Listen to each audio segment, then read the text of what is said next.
Okay, add to the stream. Oh, there we go. Hey, what's going on, people? Dre's here in the house. It is August 19th. Let me mute myself here so like I got an echo going on. Uh, we are down to the final days before remote ID is supposed to be kicking off.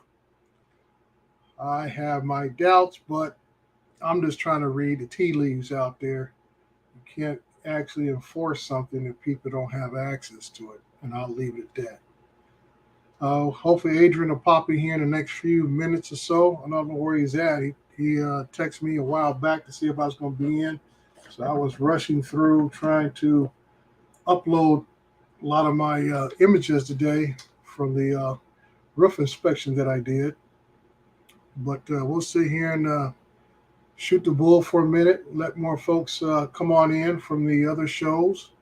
Because we're going to talk about drones in here. I don't care about, other stuff that's going on in your life or in my life. We're going to talk drones. That's what a drone live stream is supposed to be, talking about drones. So what's going on, Chris Wedgeworth, Jody, Drone Shots, Four States Air Photography, howdy gentlemen, and whoever else may be lurking out there. As always, make sure you hit the thumbs up when you weigh in the door. Appreciate it. Adrian and I have been talking about doing maybe a bi-monthly, I should say, or maybe a monthly stream versus the weekly stuff.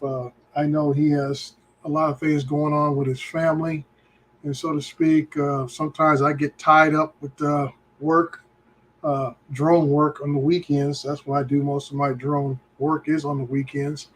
So we're going to try to put something together here so we can be consistent, so you guys can be consistent. I know it can be frustrating when you're looking for certain shows that come on and they come on at certain times and other times they don't come on.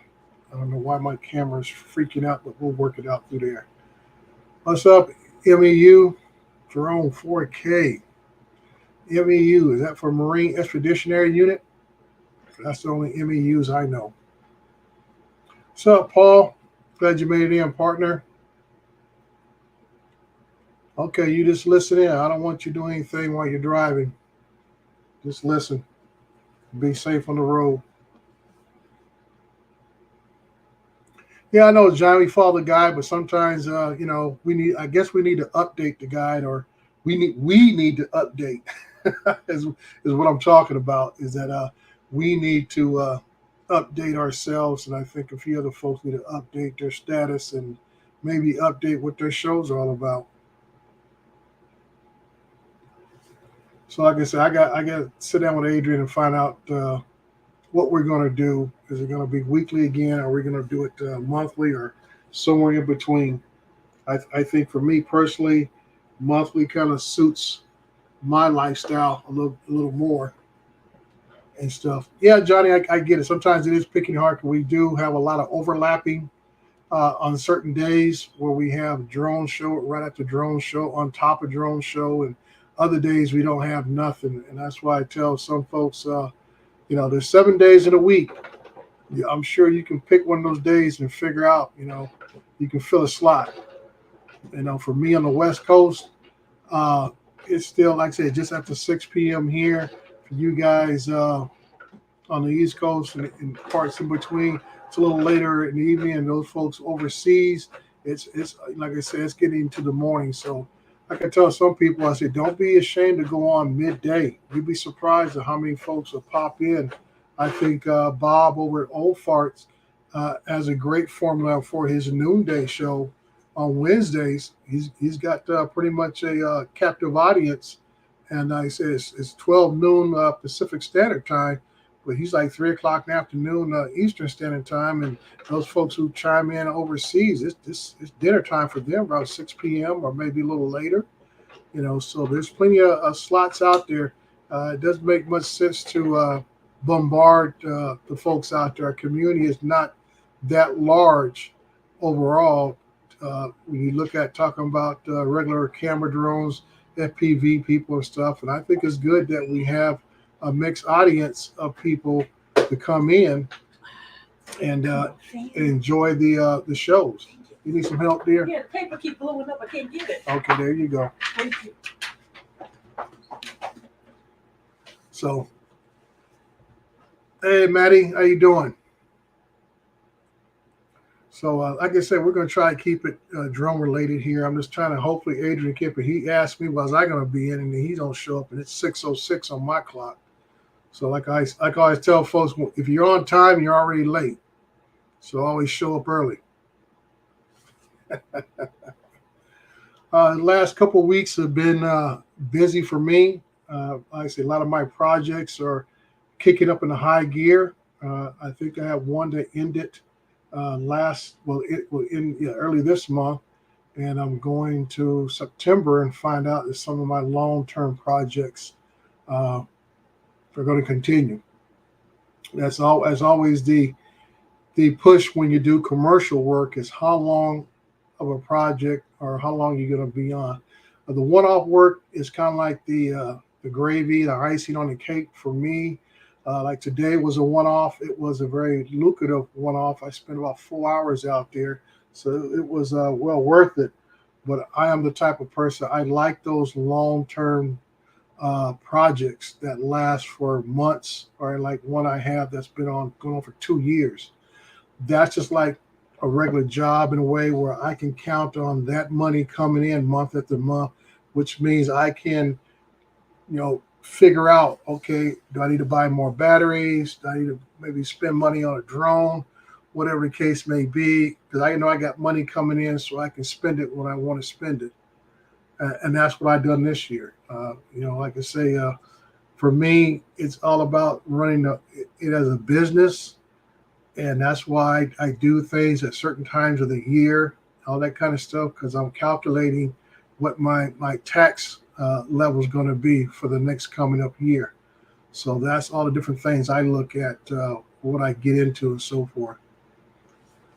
So like I said, we got 6:08. Let's welcome some more folks in. I've been talking to Johnny all through the chat. And how you doing, Johnny? Maddie stepped in. Michael's Drones. How you doing, partner? Good to see you here. All right, make sure folks do hit the thumbs up on the way in. I got 10 watchers, only 4 thumbs up. So I know somebody didn't put enough money in the tip jar on the way in. That's what the thumbs up is. It's a tip jar. We don't ask for super chats here. We ask for thumbs up. So that way, if you can't tip the thumbs up there, you just real stingy. So like I said, the big thing out there on the hobby side is the Air 3. I've been hearing about it for weeks on weeks, and I hope everybody's enjoying it. Like I say, there's no doubt in my mind that was going to be a good drone. I mean, you get to ask yourself, how many flops have DJI put out? Really none. I mean, some don't shoot over the moon, but what they do put out is always a fairly decent product. I think the worst rollout they've had over the last several years might have been the original Mavic 3. People were really, banging their head against the wall, and how come it took so long to get satellites and everything else. But DJI did step up to the plate, give it some firmware updates, and got it where it should have been on day one. And so everybody's kind of like happy. And like I said, we haven't seen that kind of issue raise its head again. And there's been at least 3 releases since the Mavic 3 came out with its little bugs and gremlins. So this goes to show you that DJI does listen to us. That's what I said. That's why they're on top of the heap, king of the hill, and everybody else is still trying to play catch up, and everything else, or trying to find their own niche wherever they can fit in at. Like I said, we've heard in the last couple of weeks, Skydio has waved the white flag on the consumer level drones. I would not be surprised if Autel did the same. They keep dumping support for drones that are barely even 2 years old. So it's kind of like they're throwing the white flag a little bit themselves by not supporting what they already put out there. So that's kind of disheartening. I know quite a few people have wanted to get into the Autel ecosystem, and I've been tempted a couple of times, but I have decided to stick with DGI and in this total line for a little bit longer. I feel when all the cannon fodder clears out at all the local and state and federal levels of all these proposed the laws and policies and everything else, uh, you know, people are going to realize there's more of a benefit to the use of drones than there is a hindrance in our society. We're seeing too many situations where drones have been the best fit, the best situation, and everything else. I mean, with the recent events, for those in Hawaii, if you know anybody in Hawaii, reach out to them, make sure they're doing okay, and so forth. And drones are playing their part over in Hawaii already for search and rescues, assisting the cadaver dogs, and everything else for infrastructure updates. These are tools. The drone is simply a good tool to have at hand to be able to get into inaccessible locations without putting more individuals at risk. That's one thing when you go into a disaster area, you always got to try to look at the risk factor. What do you do trying to gain more knowledge, more information on how to deploy your assets without risking or endangering other lives and where they may need to tread.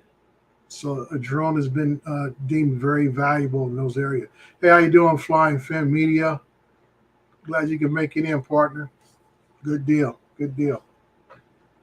Well, it's 6:13. I don't know where Adrian's at, so I'm going to go ahead and continue. If you guys got anything in the chat you want to ask me, hey, how you doing, Silas? There, welcome in.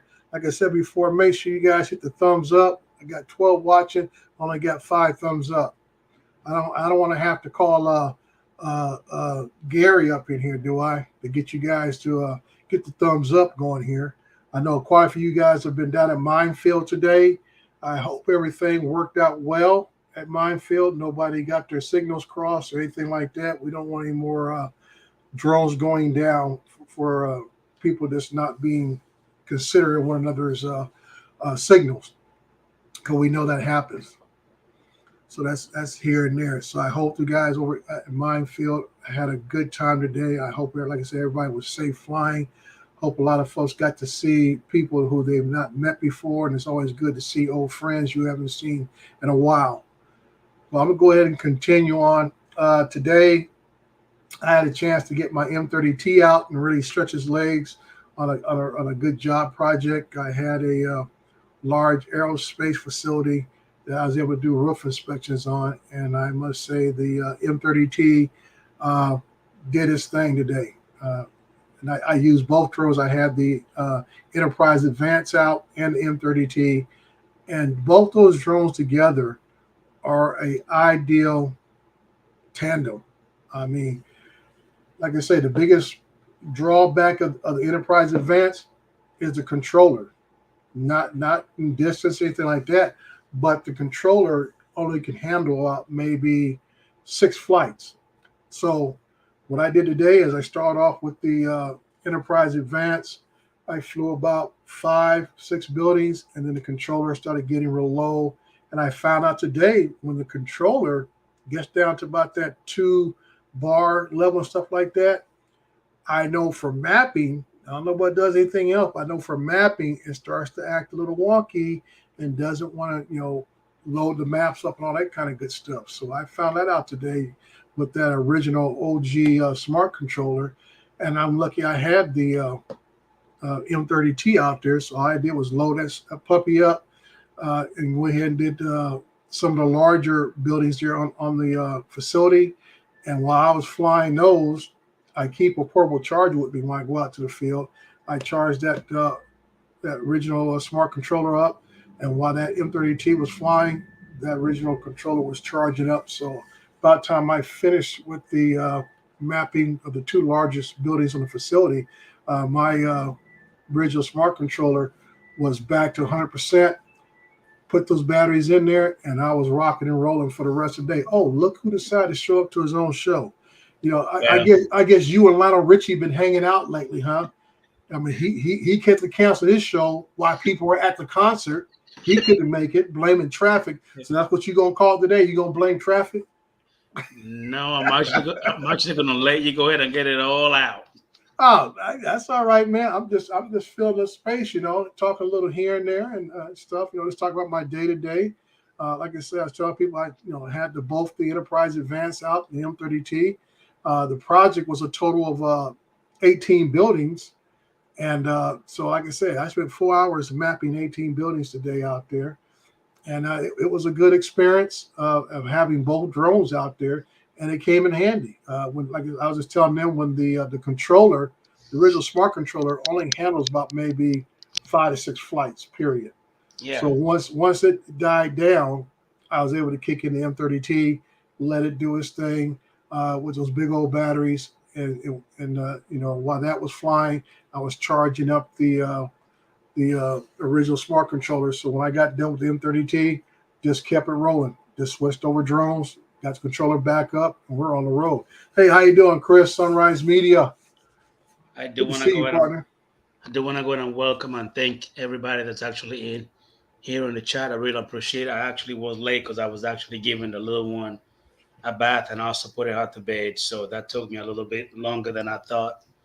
But we're here. Dre understood the reason why I was late. He's just talking because that's the California in him. You know, he got to let that out. You know? Yeah, I got to keep you Florida folks in check, man. You know, he said you got to keep me forward focused. I thought it was going to be Jaguar, but you don't have any Ford. You got Jaguars. I used to have Fords. So I'm not biased. Hey, what's going on there, Mr. Al Diaz? We do have Al Diaz, Fred John, Flying Flame Media. We got Chris, Michael Johnson, RC, Chris Wedgeworth, everybody here in the chat. I really appreciate Akira Show. Paul Wedgenbig, Silas Sager, thank you for popping in. I mean, we got quite the Johnny Drone Flyer. Thank you for being here. I really appreciate it, Mr. Marty. I just don't want nobody to feel like I'm not seeing you. I'm just going back. MAU Drone 4K, thank you for popping in. I really appreciate it. And anybody else who have not said nothing yet, that's lurking and looking, thank you for being here. I really appreciate it. As you and I actually talked about, I think it was a few days ago, Dre. Mm-hmm.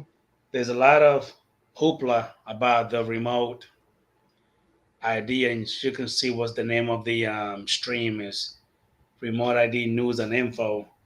I'm not an expert on remote ID. I don't have the big drones that you have. I don't have a Pro 107. I'm working on getting mine. I don't do no kind of drone jobs or anything. So I'm pretty sure that you're more knowledgeable when it comes to the rules, because I'm pretty sure that you've been keeping up with a lot of the stuff that's going on where not you have to keep up with it because that's what you do for a living as a side gig. So you got to know what's going on when it comes to remote ID. Now I do know, and there's a lot of other YouTubers, content creators, and some of them do not live in the U.S.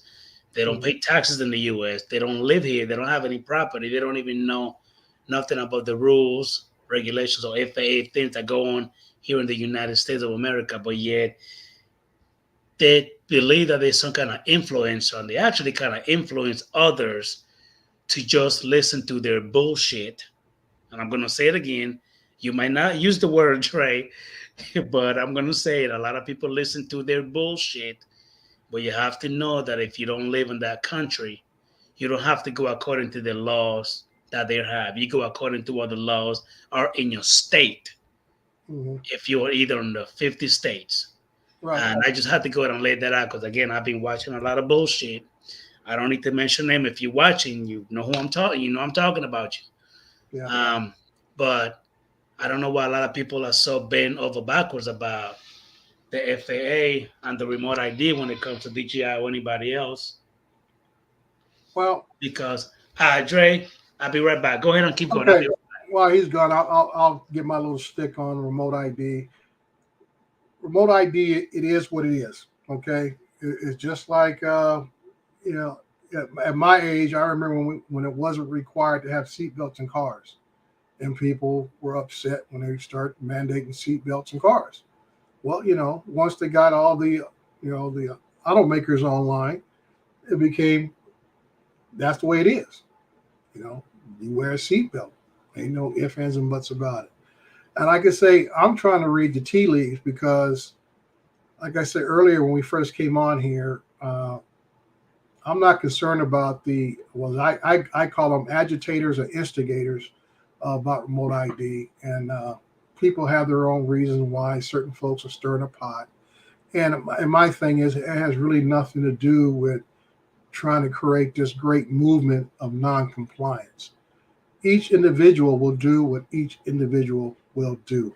Simple as that. Just like anything else in life, you're going to do what you do. We all know what the laws are, and we all know that we violate certain laws whenever we decide to make that choice or decision in life. And when you get caught, my thing is you just got to live up to your decisions. And like I tell people, don't think the FAA is going to be out there, snooping and pooping in the bushes looking for you, anything like that. Most of the people who've been tracked down or are caught by the FAA is really told on themselves. Posting videos on social media, showing their antics of what they're doing. And, you set yourself up. So, like I said, not like anybody's going to be tracking anybody down, but like anything else, I believe in one's character speaks more loudly than anything else. And my thing is, it's not what you do when everybody's watching, it's what you do when nobody's watching. It speaks more about your character than anything else. So that's my stick on that. The only thing I'm saying is about reading the tea leaves. I've been hearing little rustling rumors about the lack of modules that are available out there for the masses. And just like other things that come about, you can't really enforce a law if you don't have the means of people to be compliant with the law. So that's going to be an issue, and I don't know why the FAA is dragging its feet about this. I think they're going to wait to the 11th hour, sometime in September, to either extend this out to a further date or something out. This is just me talking. This is nothing that has been out there in the public sphere. It's just me talking. But this is what I'm hearing. Just like a lot of things that are going on is the lack of chips, lack of supply for the demand, because remote ID is not just a U.S. thing. We have our rules and regulations here, but remote ID is coming on the horizon over in Europe also. I know the UK is hot and heavy on it. Canada is kind of slow walking it in a little bit, and other places the same thing. Australia is kind of milling it over and all that kind of good stuff. So the demand is going through the roof because I would say the majority of flyers out there want to be compliant. You like anything else, it's just that small segment that just refuses. And these guys, and mostly these are the same folks who never registered their drones, never took the trust test and everything else. And that's just their lane that they're in. So I'm not going to sit there and say they're the problems. They've been in that lane since day one. And these are the same folks who feel that flying a drone or RC plane or whatever it is, FPV, is an absolute right. It's not. I know here in America it's not an absolute right. Other countries it may be an absolute right to fly. Not here in America, it's not. We always have limitations, regulations, and so forth, laws that will tell you who, what, when, and where, and how. So when I did my videos last month or so, I think it was the end of June, early July, all I was trying to do was just try to dismiss all of the misinformation, I should say, about people thinking they have rights to do this and it's against their Fourth Amendment right if they do that. And I had to explain to them, I said, you guys need to check out what the courts have said. And here in America, the Supreme Court is the last word. And at this time, the Supreme Court has not ruled that the skies above your house, your backyard, anything like that, are yours to dictate, yours to rule over, or anything else. I said the skies belong to the masses. Okay, and that I would say regulation or authoritative body is the FAA. Congress gave that to them back in 1958. And they are the only ones in the United States who can make rules or regulations in the airspace itself. So, with that said, I've said it before, a lot of local entities, local governments, county governments, some states have caught on, and they're getting a little slick, and they're trying to regulate takeoff and landings. Takeoff and landings do not affect the airspace. They're just trying to tell you you can't take off or land within our jurisdiction, which they have every right to do. But even that's going to have some issues and so forth, because I always tell people it's also in the Constitution about limiting commerce. Now, for hobbyists, it's a hard pill. But people like myself, commercial operators, those who work in the media itself, either be broadcast news, Hollywood, television, whatever, that's commerce. And drones have been in the media, as far as commercial media and everything else, for over a decade now. So now you're talking about, are you going to start risking losing money from production, film production, and so forth, and losing money for other commerce activities because of these rules and regulations you have in place?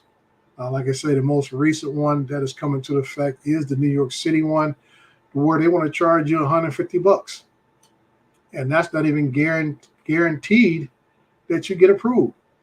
And then you have to wait, at least a minimum of 60 days, something like that. I said, like today, I put in for the flight today. I flew in a zero grid location today, right by a local airport. And it took me 3 weeks to get approval from the FAA to fly in this zero grid today. And they gave me, I asked for 400 feet, a quarter-mile range. FAA came back and said, we'll give you 150 feet, and you got a less than a quarter of a mile range. I think I had something like an eighth of a mile. So guess what? I had to tell the people I was flying for, this is my flight ceiling, which, doing roof inspection, I didn't need 400 feet. You always want to ask for more than what you need. Okay, that's a little tip right there. When you put in for Lance, or you have to go to the FAA website to ask for authorization in a zero grid, always ask for more than what you need. That way they come back and say, you wanted 200, we're going to give you 100. You can still function, do what you got to do. I always ask for 400. So that way they cut back and say, we're going to give you 300, 200, or whatever. I'm sure I can get the job done still. So that's just my tidbit on that part right there, as far as if you have to do Lance, or you have to go to the FAA drone zone and fill out a authorization for zero grid, or try to get authorization for higher than what the grid is, because Lance will not give you authorization above what the stated grid is. So like I said, if you're out there at a zero grid location, I know a lot of folks talk about Las Vegas. The Strip area is zero grid, and it's not so much because it's the Strip, it's because what's the Schumer? Is that his name? No, not Schumer. Can't think of the old senator's name that retired.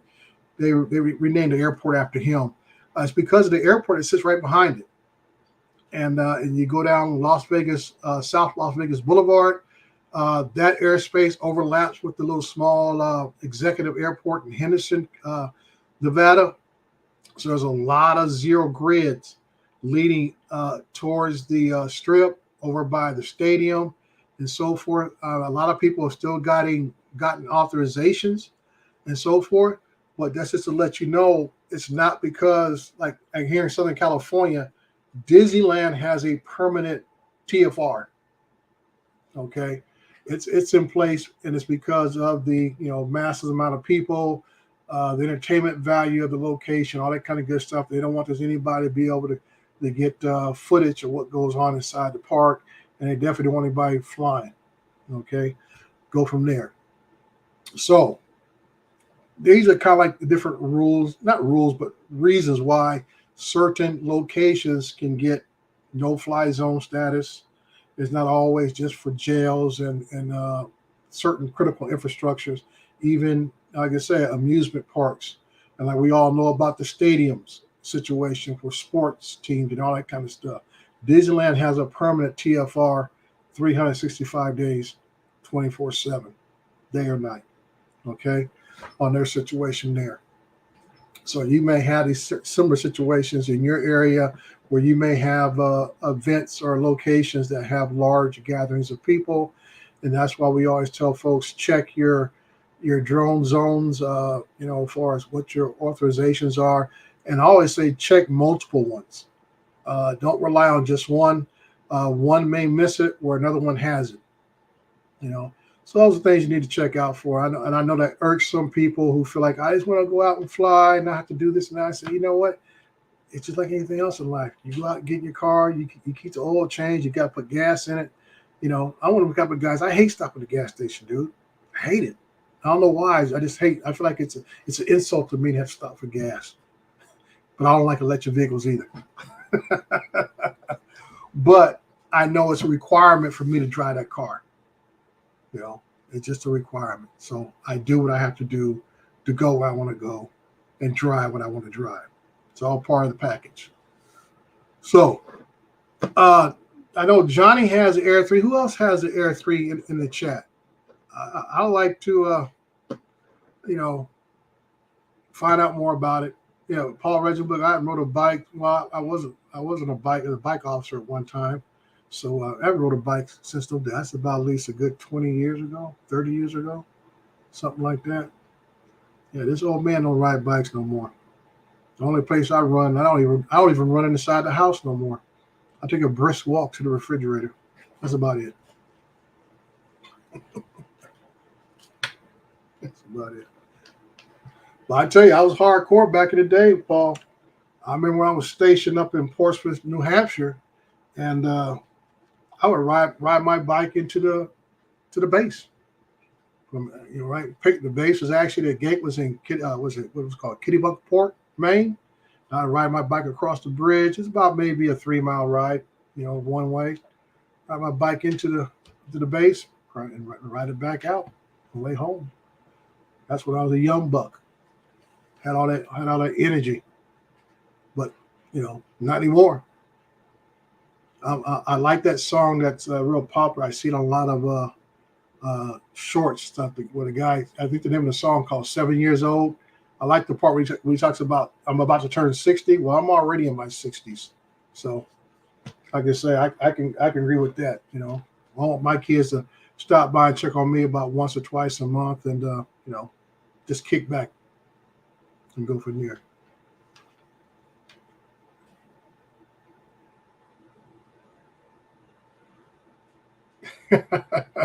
Yeah, Mike, Harley.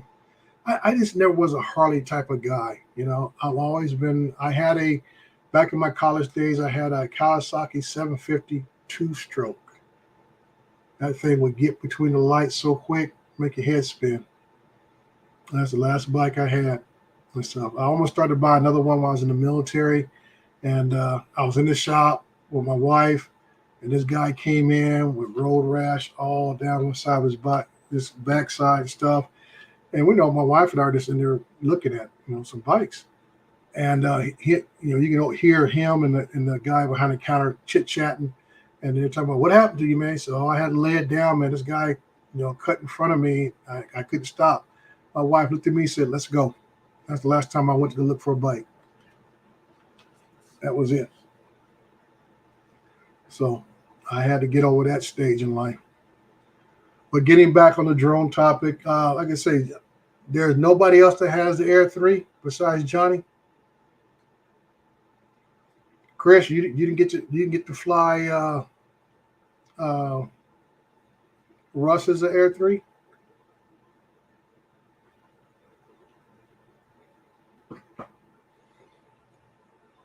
So nobody speaking up but Johnny, huh?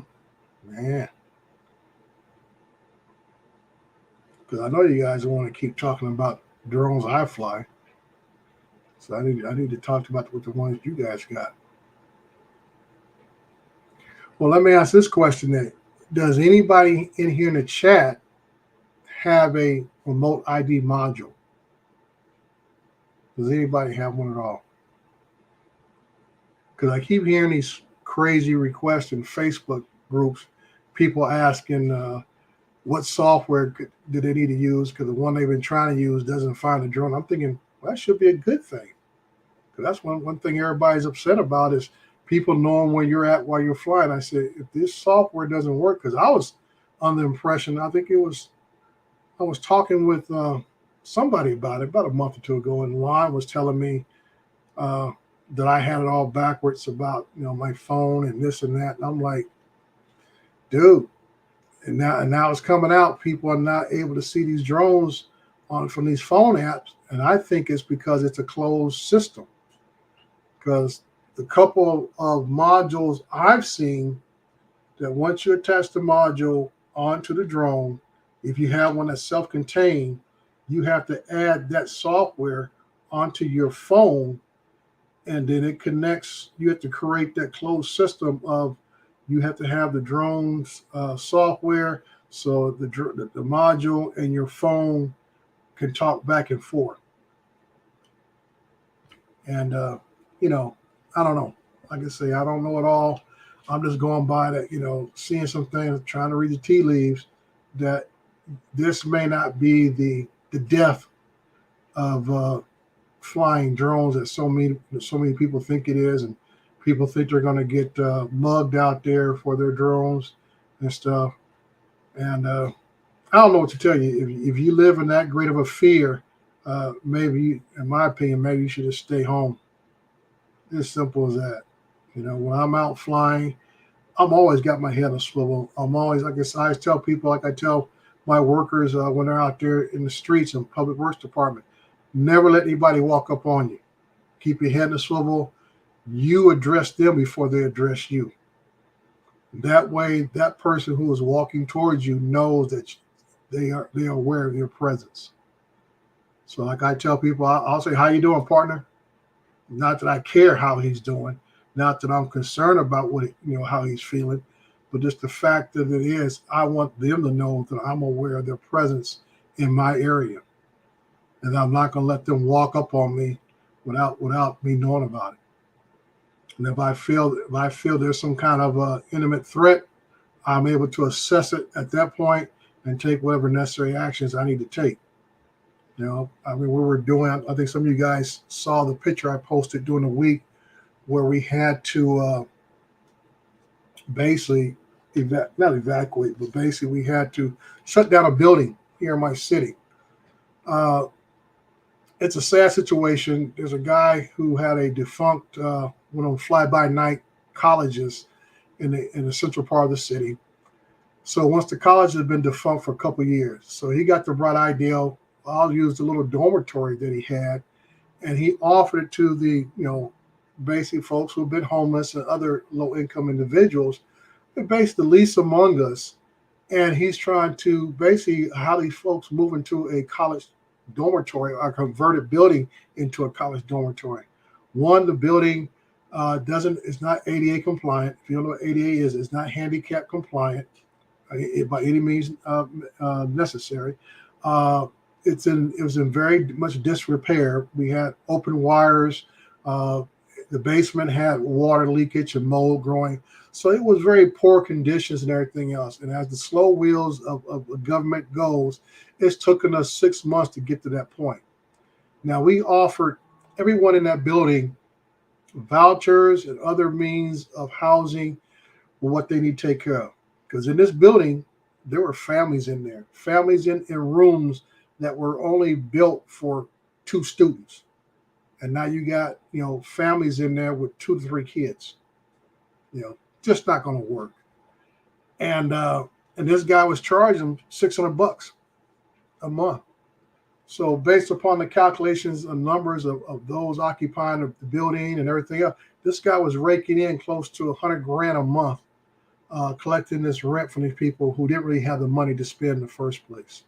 And now we have to, play the bad guy and basically condemn the building and take all these people out. And there's always, like I tell folks, there's always going to be that certain percentage who feel we have no right to do what we were doing. I said, you're living in squalor. The building's is roach infested. The rats are in there, everything else.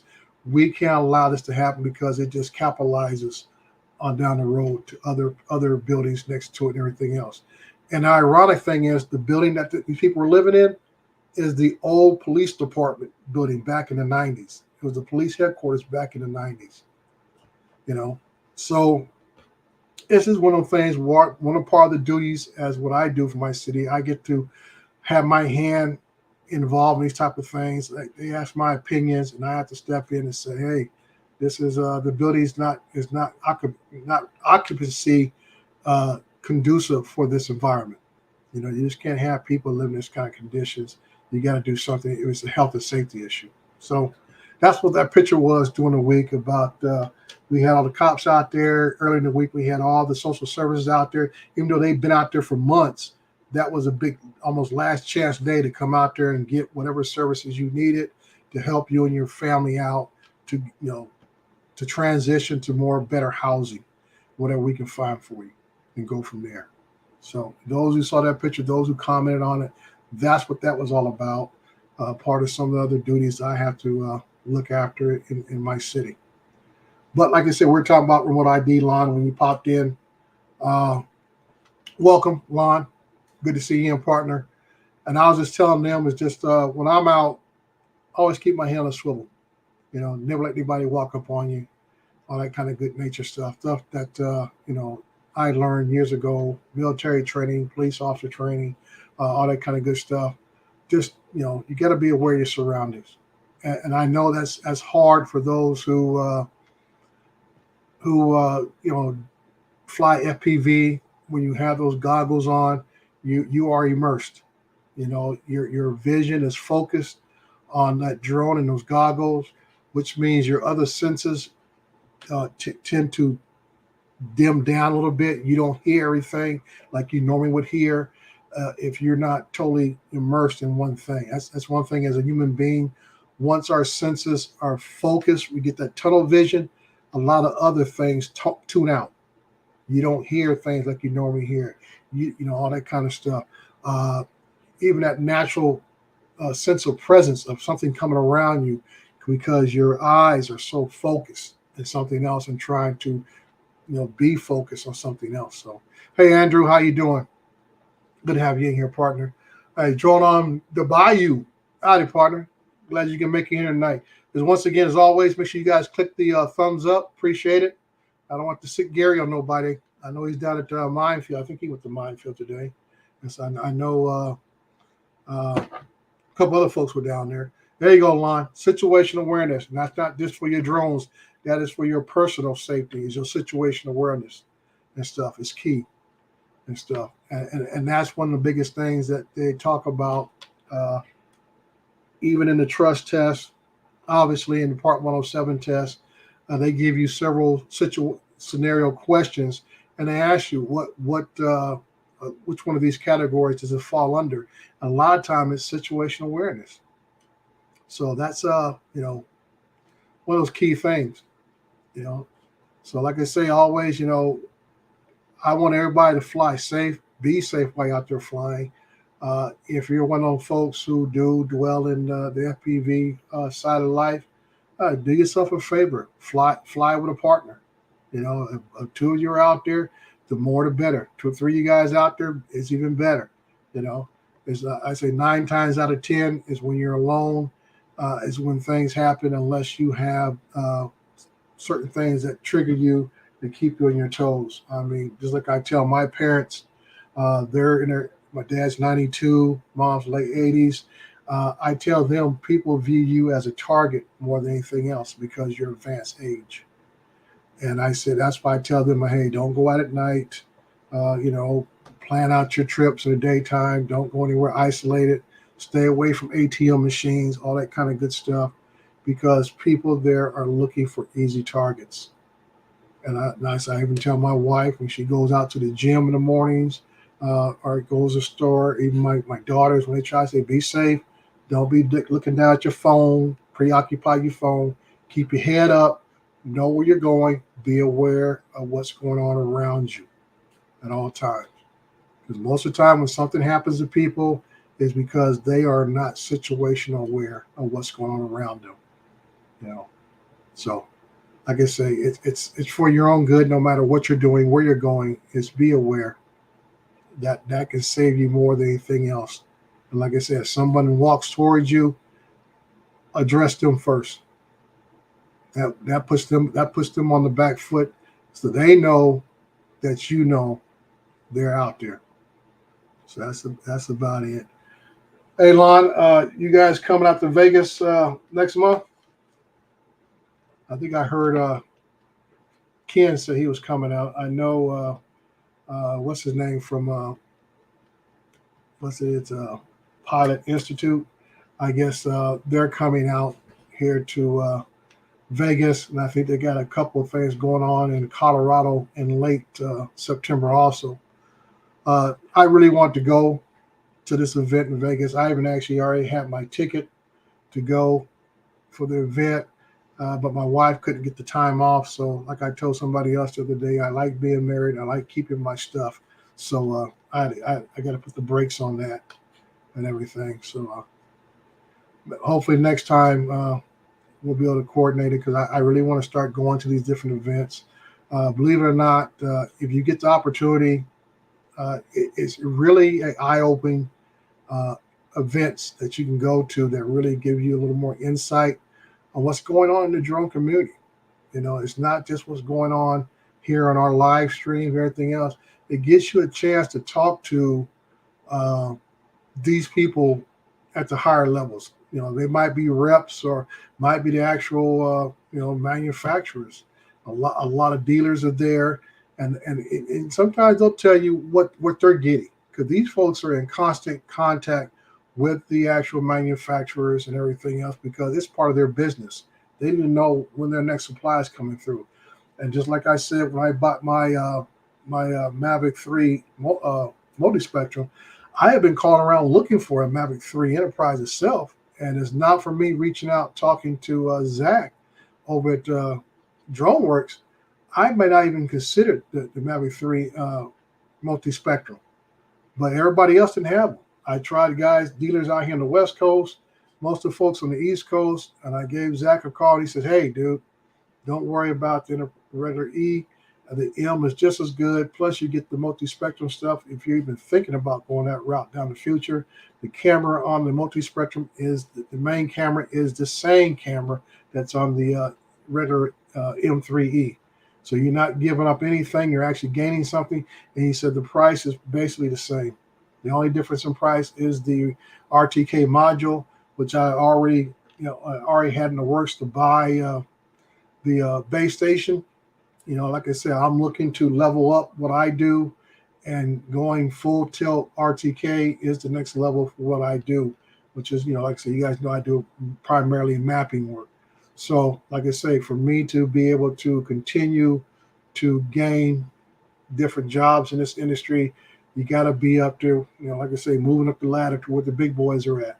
So if you want to play the game, you gotta up your skill set.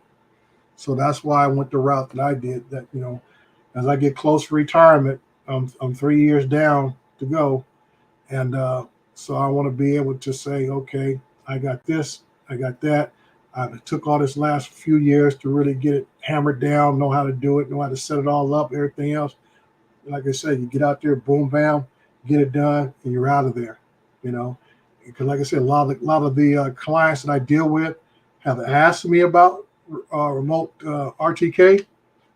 So, and also they have put out flyers stating about remote ID. Now, I haven't done any work for drone based. They're called something else now, some kind of German name they're called. I haven't done work for those guys in about 4 or 5 years. But they came up and told me I need to take this safety class, and they gave me a big old long speech about, if you continue to want to do work for drone based yada yada yada, you have to be remote ID compliant.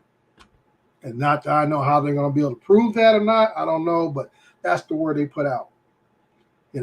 So I'm sure if you done work for Droners.io, there's a couple of them out there. Drone based Droners.io, a couple of them.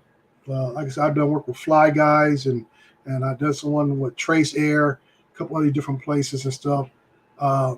They've already put it out to their pilots. Hey, you need to be remote ID September 16th, and that's the whole deal with that. And then they're asking the same thing about, for what I do. Like I say, if you got, they're looking for people who do have RTK. So like I say, I want to keep playing in the game. I got to up my status and go from there. Lon says, last year I went to dinner with the CEO of Autel, the boss of DJI Enterprise in North America, the CEO of Skybrowse, CEO of Drone Deploy, et cetera, et cetera. Don't need to talk about who was at Scores. Scores with us. Okay. Yeah, like I say, you get opportunities, like Lon is saying, by going to these expos. And like I said, these guys are like regular people. They're, most of them are easy to talk to. They're willing to talk to the public. You don't have to be a big name, a big YouTube character or whatever, influencer. They're just willing to talk to people because they're getting feedback. Okay, they're getting feedback from us on what we're really looking for, so they take it back for themselves. And I would say at least 6-7 times out of 10, you'd be surprised what you might have been talking about might show up in the next iteration of the next model they put out. So don't, like I say, if you get one that happens in your area or close enough to where you can drive over there and participate, I encourage you to go. Like I said, I went to my first one a couple of months ago here in Southern California, and like I say, it was a good opportunity, and not just for me. It was a very eye opener for my wife to see what's going on. A lot of times, our family members don't really get it, and what we do and why we do it, and everything. And even from a hobbyist standpoint, take your families to these events. They'll be like, hey, you know what? There's something going on here. And you'd be surprised what the extra family support you may receive after that point about you going out flying or actually trying to go commercial. Because they see it and they say, hey, you fly just as much as that, Yahoo over there flies, and look where he's at. You could be there too. So, like I said, don't shortchange yourself on opportunities out there. There's always something on the horizon if you really stick your mind to it, for the most part. Hey, Rocket White, how you doing, partner? Good to see you making it in. All right, folks, it's almost coming up on an hour. There's one thing Adrian and I decided we're going to do, that we were only going to do an hour from now on, and we're going to always try to keep it towards the drone life, drone news, drone bits and pieces, all that kind of stuff, without trying to regurgitate all the other stuff that's already out there. Like I say, I'm more interested in having interaction with those in the chat. I mean, I know what I do, but I don't know what you do, and what things you may be doing out there, what questions you may have about something out there, or something you've learned that others may learn. So like I said, Adrian's not going to make it back. He's got the little one tonight, and go from there. Yep, my stage name was Milk Chocolate. Okay, Lon. I'll let you guys keep that amongst yourself. I'm sorry, Rocket. I'm not sure what Adrian did. I got a call this afternoon to say he was going live, and he didn't show up till almost 10 to 15 minutes after the hour. So I've been towing the line here, just running off at the mouth, babbling about stuff. But I want to, reassure everyone that when we do come on, we're going to talk about, or mainly focus our talks about drones, and everything else. And that's our big goal here, is talk about what we all do. It's about drones. So next time we come on, if you please have some questions, some situation scenarios for us to talk about. This is what I like about live streams, that we get a chance to share, engage one another, maybe even help one another figure out some things that may be holding us back, may be confusing us, or may help us be better pilots. And that's what we are. We are pilots. That is what the FAA classifies us. No matter if you fly hobbyist or you fly commercial, you are still considered a pilot. And that's why I will always refer you to as a pilot. And anybody else who, who's in this industry will refer to you the same. I know some folks is like, yeah, I just want to just go out there and relax and have a good time. But guess what? That's what the guys who do the manned aircraft, they go out there and have a good time. It's just only about a couple $100,000 difference in what they're flying and what we fly. So, like I said, once again, I got 3 minutes here. I'm not going to hold everybody to straight up 7. That's California time. So wherever time it is where you're at, hey, I appreciate you guys. Appreciate you coming in. I appreciate all the thumbs up on the in the room. And appreciate it. Like I always tell folks, support each other. Even though you may not stay the whole time, come in, hit the thumbs up on everybody's live stream. If somebody posts something, even though you may not even have to watch the whole video, give a thumbs up. If it's on Facebook, it's on YouTube, whatever. Those things encourage the algorithm to continue to put our message out there. And like I said a month ago, too often what is posted out there is what everybody sees about our community. So we want to present ourselves in a better light. We need to put out things and support things that promote what we do in a better light. Okay. We see a lot of fantastic sunrises, lighthouse videos, wide shots. Paul does a great thing throughout the week with all this contest with Top Down Tuesday, Wide Angle Wednesdays. I think he's got a couple more for the rest of the days of the week. Those are excellent. Post your stuff, folks. Give you a chance to put out what you do out there. Show the positivity of what flying a drone is. Okay? Show the positivity of it. Like I say, we're not just the only ones who watch it ourselves. The more we support each other, it gets out to those who sit in high seats and high places. Okay? And that's what's going to help us knock down those barriers, take away those fears and everything else when people see the good things that we do with our drones. So once again, this is Dre. We Cover One Drones. You guys have a great weekend. Be safe. Take care of one another. And take care of your families. Thank you. Talk to you guys later.